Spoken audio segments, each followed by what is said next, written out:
as I look at it, and I don't want to speak for all the bishops. I don't know. There's different views. But I think a lot of bishops would agree with something like this.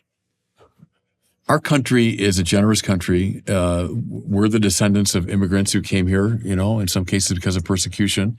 Secondly, a country has a right to maintain its border and to enforce its immigration laws. An open border is actually a moral problem, that all kinds of mischief happens over an open border. And so it's the right of a country to monitor that border. A position you've taken, or a stance you've taken, people in this country illegally who've committed violent crimes should be deported. Yes. I think most bishops would agree with that.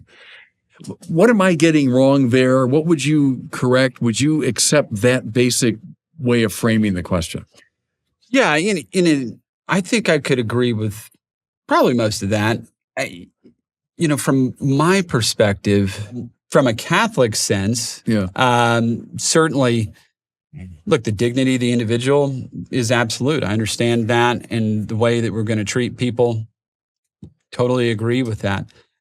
But we want people to come to this country that want to be a part of it, that want to be productive, that want to be American. And I think the problem is you see many times there are folks who are recently immigrated here that outright don't like us, don't like this country. They'll publicly say it. And when you have mass migration and masses of people coming in and living in these areas where ultimately they're not able to assimilate into this American way of life,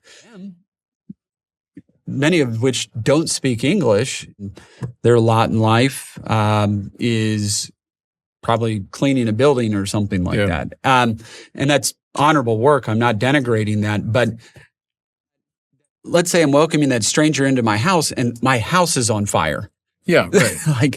My house is not in order at all. I'm not necessarily helping them in that sense, because everything's falling apart behind me right now. And it's like, yeah, come on in. Fair enough.